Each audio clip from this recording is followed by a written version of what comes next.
Hello दोस्तों, आज के इस वीडियो में हम अभ्यास प्रश्न पत्र 2022-23 विषय गणित कक्षा 10वीं का सेट ए का अभ्यास प्रश्न पत्र कंप्लीट सॉल्यूशन के साथ देखने वाले हैं। इसके पहले वाले वीडियो में हमने आपको कक्षा 10वीं का सेट डी अभ्यास प्रश्न पत्र कंप्लीट सॉल्यूशन उपलब्ध करा दिया है। यदि आपने इसके पहले वाले वीडियो को नहीं देखा है तो आप हमारे चैनल की प्लेलिस्ट पर जाकर आप देख सकते हैं। यहाँ पर हम कक्षा 10वीं विषय गणित का सेट ए का कंप्लीट सॉल्यूशन देखने वाले हैं, तो वीडियो के साथ अंत तक बने रहिए। तो यहाँ पर सबसे पहले हम वस्तुनिष्ठ प्रश्नों को देख लेते हैं जो कि आपसे 30 अंक में पूछे जाते हैं। तो यहाँ पर पहला प्रश्न है, सही विकल्प चुनिए। पहला प्रश्न है, दो संख्याएं a और b इस प्रकार हैं कि a इंटू बी बराबर 64 है। एचसीएफ दिया गया है a और b का 16 है, तो एलसीएम ए बी का आपको ज्ञात करना है। तो यदि हम इसको सॉल्व करेंगे तो इसका जो आंसर होगा 4 इसका राइट आंसर होगा। ए नंबर को ऑप्शन इसका आंसर होगा। दूसरा क्वेश्चन है, यदि किसी द्विघात बहुपद ax वर्ग प्लस bx प्लस c के शून्यक अल्फा और बीटा हों तो अल्फा इंटू बीटा का मान होगा तो कितना होता है? c/a होता है। ए नंबर को ऑप्शन इसका राइट आंसर होगा। इसके बाद जो है तीसरा क्वेश्चन है, यदि a1/a2 बराबर होता है b1/b2 के बराबर होता है c1/c2 के, तो रैखिक समीकरण युग्म a1x plus b1y plus c1 बराबर 0 तथा a2x plus b2y plus c2 बराबर 0 का यहाँ पर हल होगा। तो यदि यहाँ पर तीनों चीज़ें बराबर होती हैं तो इसमें क्या होते हैं? अनंततः अनेक हल होते हैं। क्या होते हैं? अनंततः अनेक हल होंगे। यहाँ पर सी नंबर को ऑप्शन इसका राइट आंसर होगा। इसके बाद जो है प्रश्न क्रमांक 4 दिया गया है, श्रेणी इस प्रकार से दी गई है 6, 12, 18 का कौन सा पद 54 है? तो यहाँ पर नवा पद होगा। सी नंबर को ऑप्शन इसका उत्तर होगा। और इसी तरह आप यदि और अन्य सभी विषयों के सभी सेट जो आपको 4 सेट मिले हैं स्कूल के द्वारा, उनका सॉल्यूशन यदि आपको चाहिए तो आप हमारे चैनल को सब्सक्राइब जरूर करें, क्योंकि यदि आप सब्सक्राइब नहीं करेंगे तो हम यदि कोई भी वीडियो डालेंगे तो इसकी नोटिफिकेशन आप तक सबसे पहले पहुंचेगी, इसलिए आप सब्सक्राइब जरूर करें। इसके बाद 5वां प्रश्न है इस प्रकार से, त्रिभुज एबीसी में AB बराबर 6 करनी 3 सेंटीमीटर, AC बराबर 12 सेंटीमीटर और BC बराबर 6 सेंटीमीटर, तब कोण B का मान होगा। तो यहाँ पर 4 ऑप्शन दिए गए हैं, तो कोण B का मान कितना होगा? 90 अंश होगा। सी नंबर को ऑप्शन इसका राइट आंसर होगा। इसके बाद जो है प्रश्न क्रमांक 6 है, दो बिंदुओं A x1 y1 और B x2 y2 के बीच की दूरी का जो सूत्र होता है इस प्रकार से होता है, AB बराबर √x2 माइनस x1 का वर्ग प्लस y2 माइनस y1 का वर्ग। ए नंबर को ऑप्शन इसका राइट आंसर होगा। इसके बाद प्रश्न क्रमांक 2 है, रिक्त स्थान भरिए। पहला प्रश्न है, प्रत्येक भाज्य संख्या को खाली स्थान संख्याओं के गुणनफल के रूप में व्यक्त किया जा सकता है। तो पहले खाली स्थान का आंसर क्या हो जाएगा? अभाज्य संख्या। क्या हो जाएगा? अभाज्य संख्या हो जाएगा पहले खाली स्थान का आंसर। तो इसको आप अच्छे से अपनी कॉपी में नोट कीजिए। इसके बाद दूसरा खाली स्थान है, द्विघात समीकरण के विविक्त कर का सूत्र d बराबर होता है। तो जो विविक्त कर का सूत्र होता है d बराबर होता है b वर्ग माइनस 4ac होता है। इस प्रकार से दूसरे खाली स्थान का आंसर होगा। तीसरा खाली स्थान है, यदि किसी समांतर श्रेणी का nवां पद 3 + 2n हो तब श्रेणी का प्रथम पद होगा। तो श्रेणी का प्रथम पद कितना हो जाएगा? 5 हो जाएगा। 5 इसका राइट आंसर होगा। इसके बाद चौथा प्रश्न है, दो समान कोणिक त्रिभुजों में उनकी संगत भुजाओं का अनुपात सदैव होता है। तो क्या होता है? सदैव यहाँ पर बराबर होता है। क्या होता है? बराबर होता है। तो यहाँ पर इसका आंसर क्या हो जाएगा? बराबर हो जाएगा।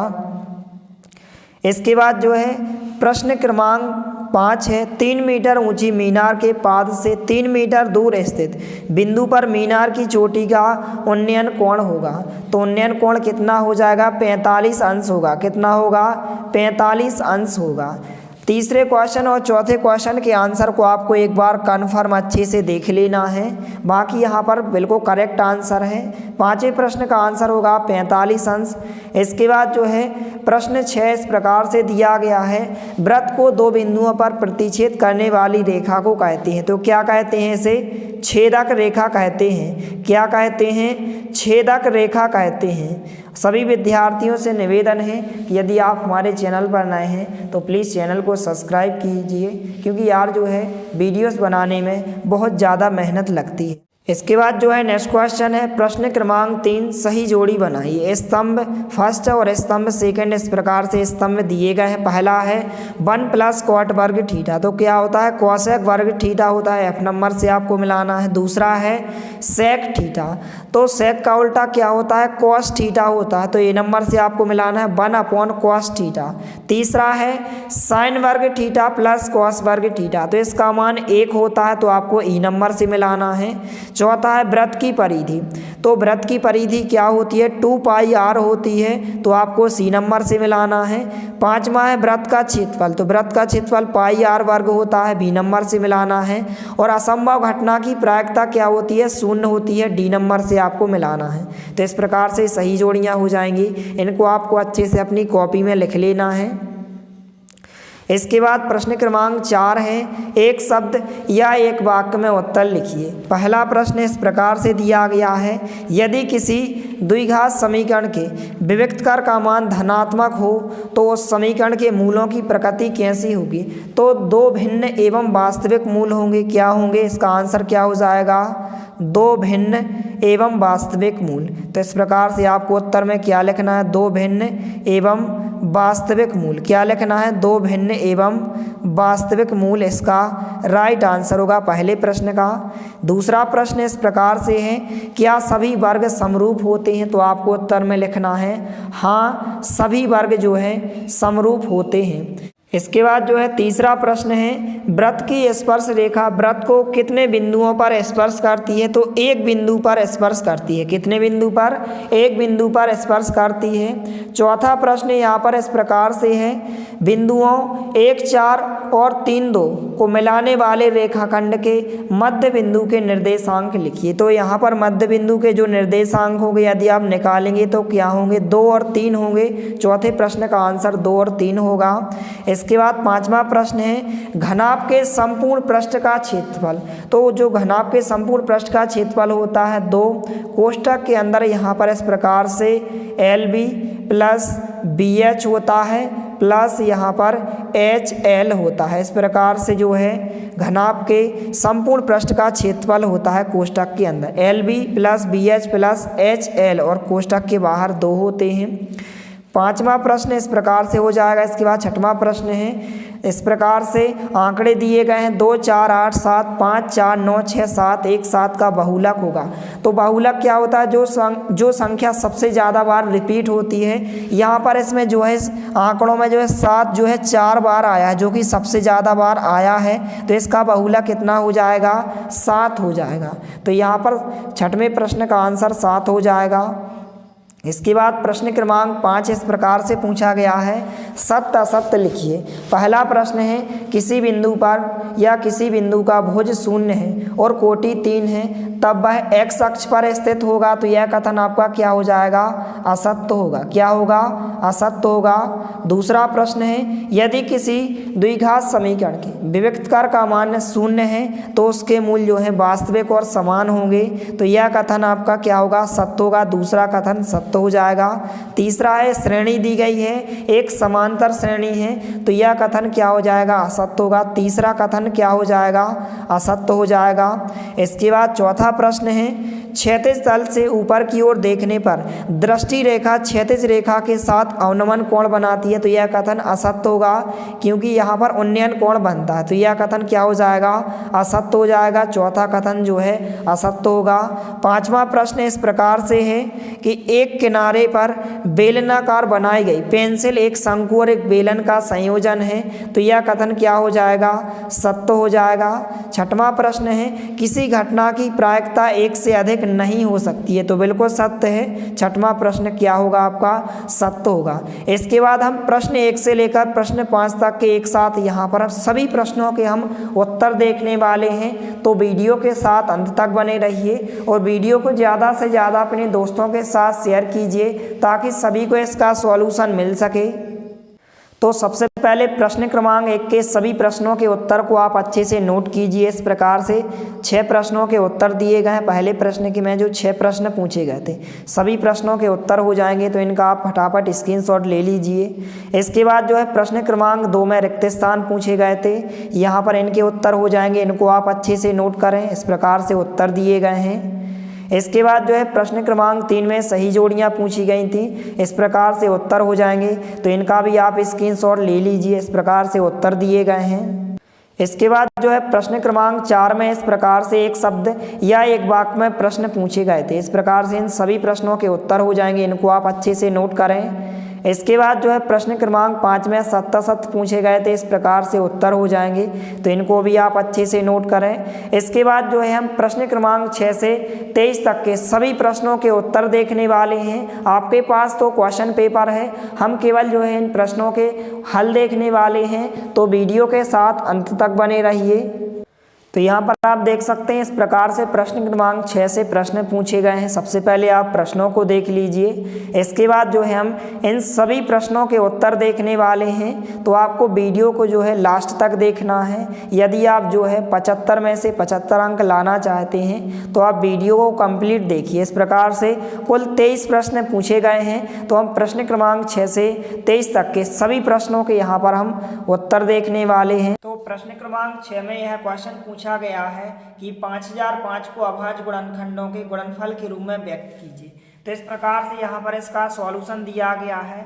आपको अभाज्य गुणनखंड विधि से सबसे पहले 5005 के गुणनखंड ज्ञात करना है, फिर इसके बाद आप इस प्रकार से आंसर लिखेंगे। तो आपको यहाँ से लेकर यहाँ तक इस प्रश्न के उत्तर को आपको अच्छे से लिख लेना है। प्रश्न क्रमांक 6 के अथवा वाले क्वेश्चन का उत्तर होगा, तो इसको आप नोट कीजिए। 2 क्वेश्चन में से आपको कोई भी एक क्वेश्चन के उत्तर को लिखना है, तो आप प्रश्न क्रमांक 6 का अथवा वाले क्वेश्चन का उत्तर इस प्रकार से लिख लीजिए। आप सभी प्रश्नों के उत्तर का स्क्रीनशॉट लेते जाइए या फिर आप वीडियो को रोककर भी सभी प्रश्नों के उत्तर लिख सकते हैं। इसके बाद प्रश्न क्रमांक 7 में जो है 672 और 120 का जो है एलसीएम और एचसीएफ पूछा गया है, तो हम इसका सॉल्यूशन देखने वाले हैं। तो इस प्रकार से यहाँ पर इसका आंसर दिया गया है 672 और 120 का। तो इस प्रकार से प्रश्न क्रमांक 7 का उत्तर होगा। आपको जो है यहाँ से लेकर आपको यहाँ तक इस प्रश्न के उत्तर को आपको अच्छे से नोट करना है। एलसीएम हो जाएगा, एचसीएफ हो जाएगा, इस प्रकार से एचसीएफ 6 होगा और एलसीएम यहाँ पर 360 होगा। सबसे पहले आपको 6 के अभाज्य गुणनखंड ज्ञात करना है, अभाज्य गुणनखंड विधि से 72 के और 120 के। इस प्रकार से प्रश्न क्रमांक 7 का हल होगा। आपको यहाँ से लेकर यहाँ तक अच्छे से लिख लेना है। इसके बाद नेक्स्ट क्वेश्चन है प्रश्न क्रमांक 8 का अथवा वाले क्वेश्चन का हल होगा। इस प्रकार से आपको जो है यहाँ से लेकर यहाँ तक इस प्रश्न के उत्तर को आपको अच्छे से लिख लेना है, यहाँ से लेकर यहाँ तक। तो आप इसका स्क्रीनशॉट ले लीजिए। इसके बाद प्रश्न क्रमांक 9 का हल इस प्रकार से होगा। आपको यहाँ से लेकर यहाँ तक इस प्रश्न के उत्तर को आपको अच्छे से लिख लेना है। तो आप वीडियो को रोककर इस प्रश्न के उत्तर को आप अच्छे से लिख सकते हैं। प्रश्न क्रमांक 9 का उत्तर होगा। इसके बाद प्रश्न क्रमांक 10 इस प्रकार से पूछा गया है, तो इसका हल होगा। सबसे पहले आपको यहाँ से लेकर यहाँ तक लिखना है कि मान लीजिए कि आफताब एवं उसकी पुत्री की वर्तमान आयु क्रमशः x वर्ष और y वर्ष है, जो प्रश्नानुसार इस प्रकार से आप लिखेंगे। इसके बाद जो है आप यहाँ से लेकर यहाँ तक और आपको इस तालिका को भी अच्छे से बना लेना है, यहाँ तक लिखेंगे। इसके बाद आपको इस ग्राफ को भी अच्छे से बना लेना है। इस प्रकार से आप उत्तर लिखेंगे इस प्रश्न का और इस ग्राफ को भी आपको अच्छे से बना लेना है। इस प्रकार से आंसर हो जाएगा। तो इस आंसर को आप अच्छे से नोट कीजिए। इस प्रकार से आंसर दिया गया है, तो इसको आपको अच्छे से नोट कर लेना है। इसके बाद प्रश्न क्रमांक 11 का जो अथवा वाला क्वेश्चन है, इसमें आपसे के का मान पूछा गया है। तो आपको यहाँ से लेकर आपको यहाँ तक इस प्रश्न के उत्तर को लिखना। सबसे पहले आप यहाँ से लिखेंगे, इस प्रकार से आप लिखते जाइए, आपको यहाँ तक लिखना है। तो के का मान प्लस माइनस 2 करनी 6 होगा। इस प्रकार से आप यहाँ से लेकर यहाँ तक प्रश्न क्रमांक 11 के अथवा वाले क्वेश्चन का हल होगा। इस प्रकार से आप उत्तर लिखेंगे। इसके बाद नेक्स्ट क्वेश्चन है प्रश्न क्रमांक 12। इस प्रकार से क्वेश्चन पूछा गया है कि एक समांतर श्रेणी एपी दी गई 21, 18, 15 का कौन सा पद -81 है। तो इस प्रकार से आप हल करेंगे। आपको यहाँ से लेकर यहाँ तक इस प्रश्न के उत्तर को आपको अच्छे से लिख लेना है। तो आप वीडियो को रोककर इस प्रश्न के हल को आप अच्छे से लिख सकते हैं। इसके बाद प्रश्न क्रमांक 14 का जो अथवा वाला क्वेश्चन है, इसमें जो है आपसे बिंदु -5, 7, -1 और 3 के बीच की दूरी पूछी गई है। तो इस प्रकार से इसका हल होगा। इस प्रकार से दूसरा क्वेश्चन पूछा गया है। तो आपको जो है यहाँ से लेकर आपको यहाँ तक इस प्रश्न के उत्तर को आपको अच्छे से लिख लेना है। इस प्रकार से आप सूत्र लगाएंगे। यहाँ पर x1, x2, y2, y1 का मान रखेंगे और सॉल्व करेंगे तो दूरी का मान 14 करनी 2 मात्रक होगा। तो आपको यहाँ से लेकर यहाँ तक प्रश्न क्रमांक 14 के अथवा वाले क्वेश्चन का आंसर होगा। इसको आपको अच्छे से लिख लेना है। इसके बाद नेक्स्ट क्वेश्चन है प्रश्न क्रमांक 15 का हल। इस प्रकार से आपको लिखना है। सबसे पहले आप लिखेंगे, दिया है sin a बराबर 3/5 और इस चित्र को भी आपको बनाना है। तो सबसे पहले आप यहाँ से लेकर यहाँ तक इसको अच्छे से लिख लीजिए। इसके बाद थोड़ा सा नीचे है तो इसको भी आप अच्छे से नोट करें। तो इस प्रकार से आपको यहाँ तक इस प्रश्न के उत्तर को आपको अच्छे से लिख लेना है। tan a का मान जो हो जाएगा 3/4 होगा। तो इस प्रकार से प्रश्न क्रमांक 15 का उत्तर हो जाएगा। इसको आप अच्छे से नोट करें। इस प्रकार से हल दिया गया है तो इसको आपको अच्छे से लिख लेना है। इसके बाद नेक्स्ट क्वेश्चन है प्रश्न क्रमांक 16 के अथवा में यह क्वेश्चन पूछा गया है, यदि PE बराबर 0.05 है तो PE नॉट यानी कि ई नहीं की प्रायिकता क्या है, आपको ज्ञात करना है। तो किसी भी घटना की प्रायिकता जो होती है, घटित नहीं होने की प्रायिकता 1 माइनस उसकी प्रायिकता होती है। तो 1 माइनस पी की प्रायिकता 0.05 दी गई है। तो हम एक में से इसको घटा देंगे तो 0.95 इसका राइट आंसर हुआ। तो इस प्रकार से इसका हल दिया गया। तो इसको आप अच्छे से नोट करें। प्रश्न क्रमांक 16 के अथवा वाले क्वेश्चन का हल हो जाएगा। आपको यहाँ से लेकर यहाँ तक अच्छे से लिख लेना है। जो है प्रश्न क्रमांक 17 के अथवा में यह क्वेश्चन पूछा गया कि 20 बल्बों के एक समूह में 4 बल्ब खराब हैं। इस समूह में से एक बल्ब यादृच्छिक निकाला जाता है। इसकी क्या प्रायिकता है कि बल्ब खराब होगा। तो इस प्रकार से इसका आंसर होगा। आपको यहाँ पर केवल पहला क्वेश्चन लिखना है। यहाँ से लेकर आप यहाँ तक लिखेंगे, इसका राइट आंसर होगा। इसके बाद प्रश्न क्रमांक 18 का उत्तर इस प्रकार से होगा। इस प्रकार से क्वेश्चन पूछा गया है। प्रश्न क्रमांक 18 का हल हो जाएगा। इस प्रकार से आपको लिखना है और इस चित्र को भी आपको अच्छे से बनाना है। तो सबसे पहले आप यहाँ से लेकर यहाँ तक इस प्रश्न के उत्तर को आप लिख लीजिए। इसके बाद थोड़ा सा नीचे है तो इस प्रकार से आप लिखेंगे। तो इस प्रकार से चिमनी की ऊंचाई जो है 30 मीटर हो जाएगी। तो आपको यहाँ तक अच्छे से लिख लेना है। इस प्रकार से इसका उत्तर होगा। तो इसको आप अच्छे से नोट करें। प्रश्न क्रमांक 18 का उत्तर होगा। तो इस आंसर को आप अच्छे से अपनी कॉपी में लिख लीजिए।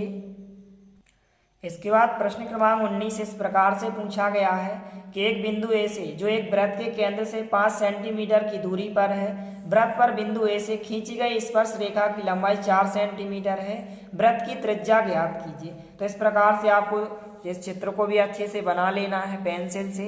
इसके बाद आप यहाँ से लेकर यहाँ तक लिखेंगे। इसके बाद थोड़ा सा और है तो सबसे पहले आप यहाँ से लेकर यहाँ तक इसको अच्छे से नोट कीजिए।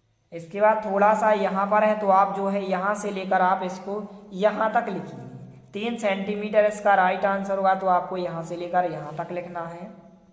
इसके बाद जो है प्रश्न क्रमांक 20 इस प्रकार से पूछा गया है कि दी गई आकृति में छायांकित भाग का क्षेत्रफल ज्ञात की, जहां ABCD भुजा 14 सेंटीमीटर का एक वर्ग है। तो आपको यहाँ पर इसका सॉल्यूशन जो है प्रश्न क्रमांक 20 का आपको यहाँ से लेकर आपको यहाँ तक अच्छे से लिख लेना है। इस प्रकार से तो आप वीडियो को रोककर लिख सकते हैं। इसके बाद जो है प्रश्न क्रमांक 21 के अथवा में जो क्वेश्चन पूछा गया है इस प्रकार से कि दो संख्याओं का अंतर 26 है और एक संख्या दूसरी संख्या की 3 गुनी है, उन्हें ज्ञात कीजिए। तो हमें इसका सॉल्यूशन देखने वाले हैं। तो इस प्रकार से नीचे इसका सॉल्यूशन दिया गया है। आपको जो है यहाँ से लेकर आपको यहाँ तक इस प्रश्न के उत्तर को आपको यहाँ तक लिखना है, यहाँ से लेकर यहाँ तक इस प्रकार से प्रश्न क्रमांक 21 के अथवा वाले क्वेश्चन का उत्तर होगा। इसके बाद जो है प्रश्न क्रमांक 22 इस प्रकार से पूछा गया है कि एक खिलौना त्रिज्या 3.5 सेंटीमीटर वाले एक शंकु के आकार का है जो उसी त्रिज्या वाले एक अर्धगोले पर अध्यारोपित है। इस खिलौने की संपूर्ण ऊंचाई 15.5 सेंटीमीटर है। इस खिलौने का संपूर्ण पृष्ठीय क्षेत्रफल ज्ञात कीजिए। इस प्रकार से प्रश्न क्रमांक 22 पूछा गया है।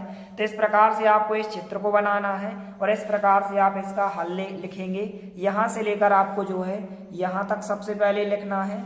इसके बाद थोड़ा सा नीचे दिया गया है तो आप यहाँ तक इस प्रश्न के उत्तर को आप अच्छे से लिखेंगे।